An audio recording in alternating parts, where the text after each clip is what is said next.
मुझे माफ कर दो, मुझे माफ कर दो। नीचे पड़ी स्वर्ण मुद्राएं ले लो, मेरे गहने ले लो और मुझे माफ कर दो। तुम कहोगे कि तुम्हें और धन चाहिए तो मैं इस वन में आके छोड़ दूंगा, पर मुझे छोड़ दो।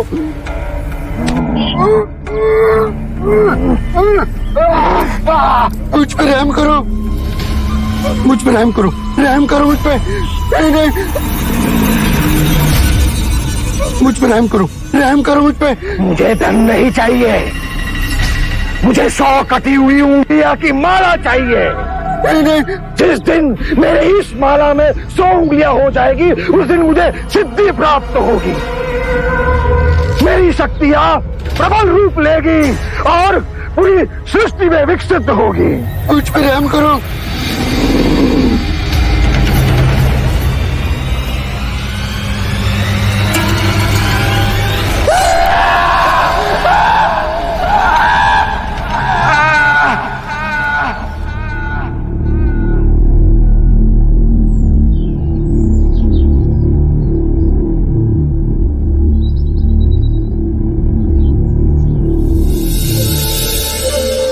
या भगवती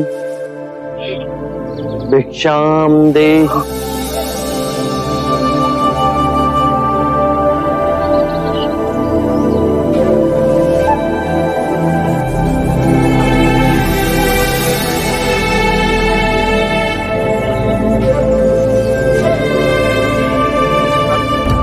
या भगवती भिक्षाम देहि।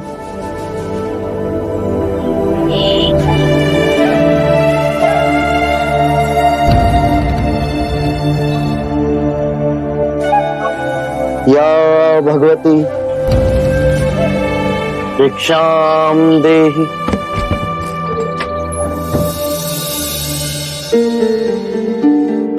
अंदर आइए। शाक्य मुनि, माफ करना, पर आप इस वक्त बाहर नहीं जा सकते। उंगली माल श्रावस्ती की सीमा पर देखा गया है। पूरे गांव के लोग डरकर अपनी खिड़की और किवाड़ बंद करके बैठे।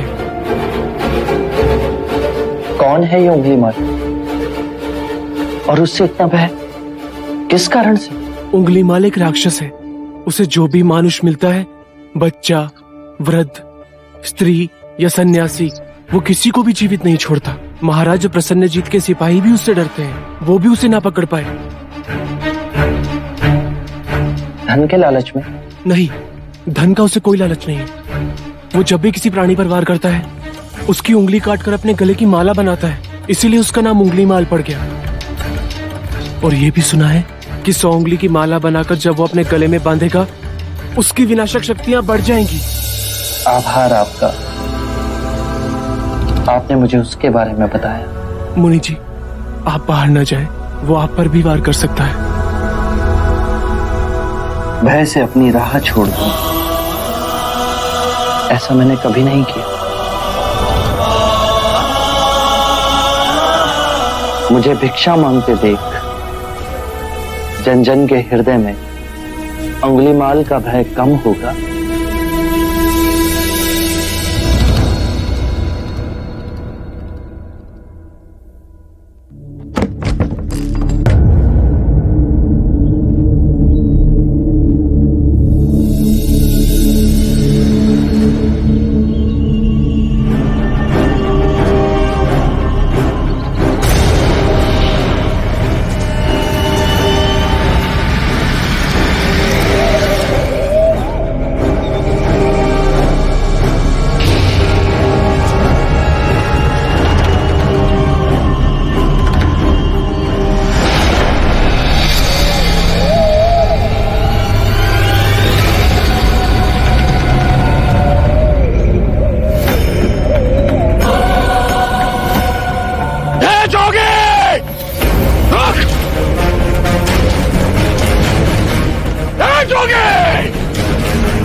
मेरे आदेश देने के बाद भी तू रुका क्यों नहीं?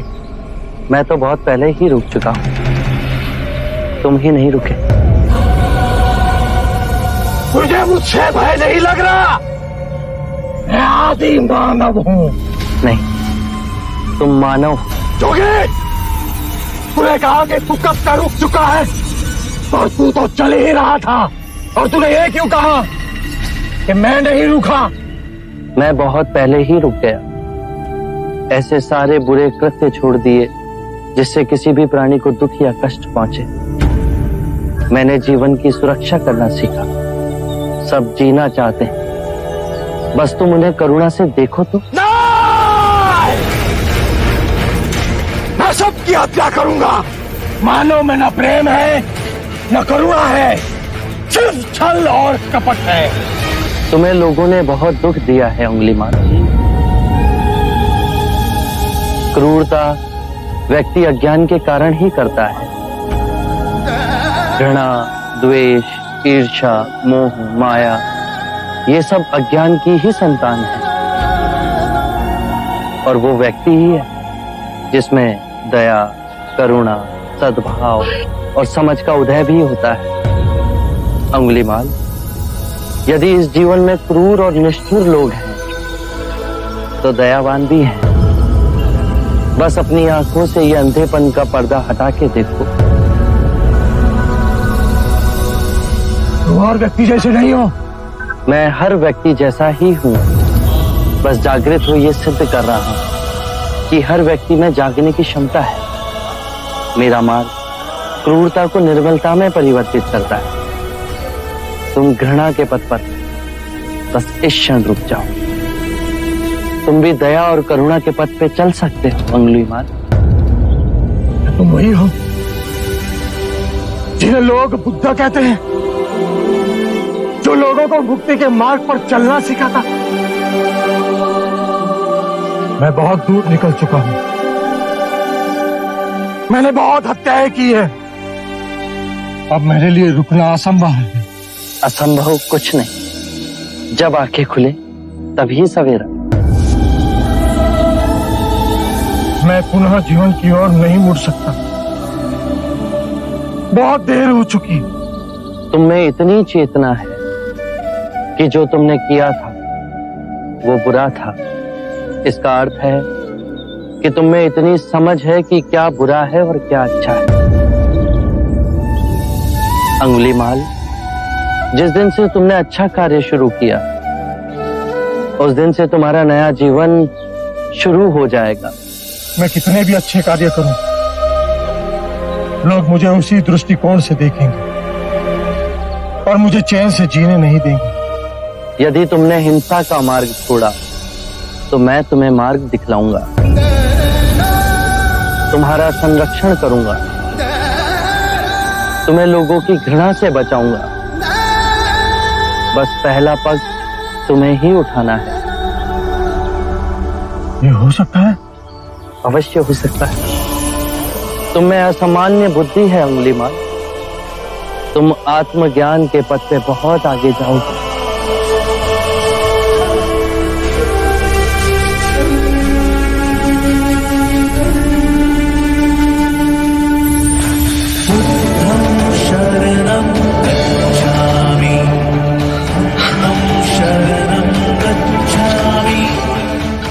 मैं आपको वचन देता हूं,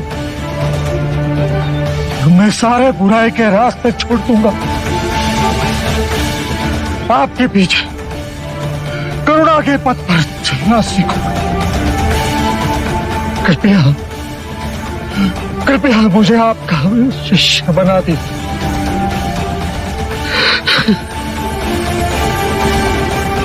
मैं शिष्य नहीं बनाता। व्यक्ति स्वयं संग से जुड़ता है।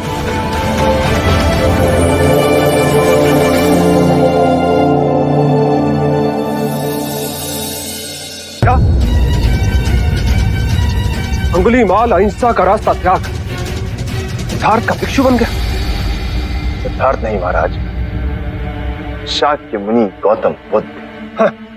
ये सूचना सत्य नहीं हो सकती। सत्य है महाराज। बुद्ध की दृष्टि मात्र पड़ते ही अंगुलीमाल जैसा राक्षस सहजता से उनका भिक्षु बन गया। मैं नहीं मानता। अपना प्रचार करने हेतु सिद्धार्थ ने झूठा समाचार उड़ाया। ऐसे क्या निहार है? क्षमा करें महाराज, सिद्धार्थ तो बुद्ध बन गए, पर आप अब भी उनके विरुद्ध मन में गड़ी फांस ना निकाल सके। आप जब वो सिद्धार्थ थे तब भी अनूठे ही थे महाराज। हम तो उनके परम शत्रु थे, तब भी उन्होंने 2 बार हमें जीवन दान दिया। बस एक भक्षक को रक्षक बना दिया, तो इसमें आश्चर्य की कोई बात नहीं है महाराज। हमारे जीते जी एक व्यक्ति का इतना बड़ा रूपांतरण हुआ है, वो तत्व से बुद्ध बन गया।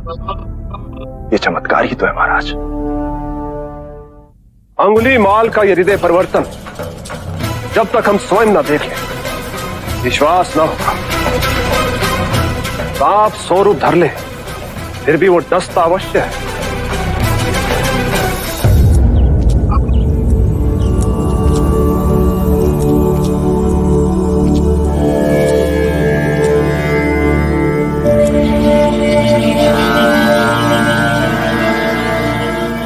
बांदुल,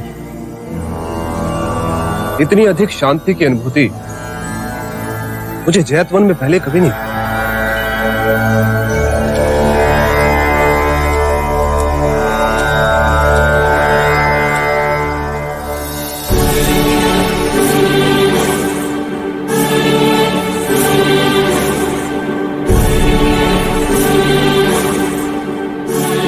नहीं, ये सिद्धार्थ नहीं, ये तो कोई देवता है।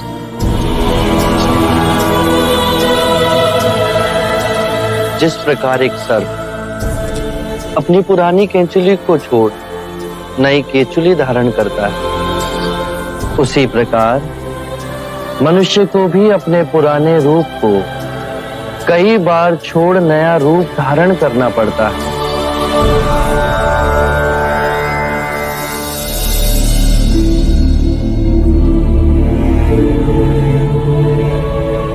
आइए कौशल नरेश, स्वागत है आपका।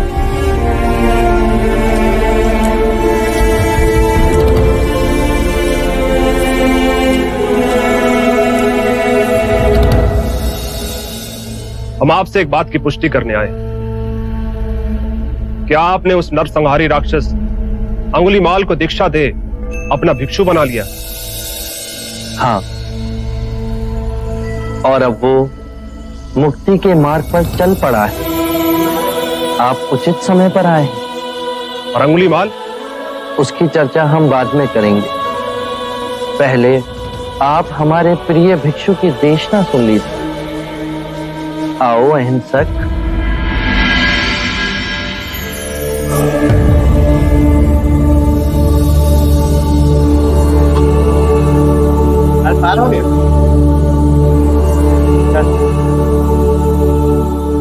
बुद्ध कहते हैं, जो हम सोचते हैं वही परिणाम बनते हैं। अच्छे विचार अच्छे परिणामों को जन्म देते हैं,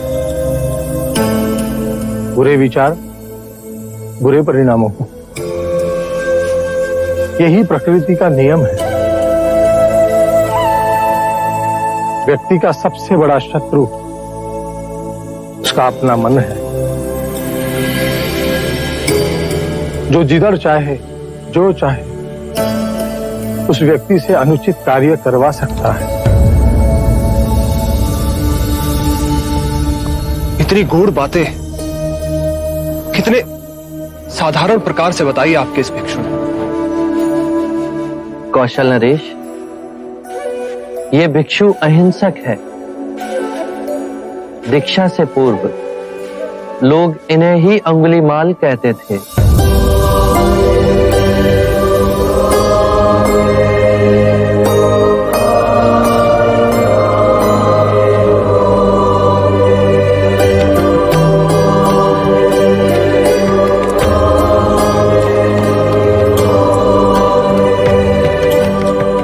हमने आज तक सुना था कि एक हत्यारा साधु बन सकता है,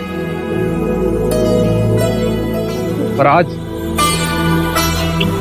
अपनी आंखों से देख हमारा रोम रोम सिहर उठा। अंगुलीमाल, हम तुम्हें जीवन दान और स्वतंत्रता देते। महाराज, आप दयालु हैं। नहीं, दया और करुणा की मूर्ति तो स्वयं शाक्य मुनि गौतम बुद्ध। मानवता के इतिहास में अपराधियों को दंड दे उन्हें सुधारने का प्रयत्न तो किया गया, पर अपराधी के हृदय में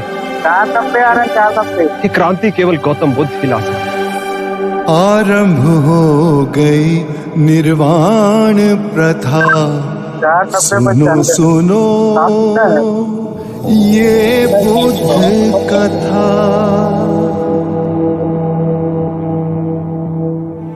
व्यक्ति का मन ही उसका सबसे बड़ा शत्रु है, जो उससे अनुचित कार्य करवाता है। हम जो सोचते हैं उसका ही परिणाम बनते हैं। अच्छा विचार, अच्छा परिणाम।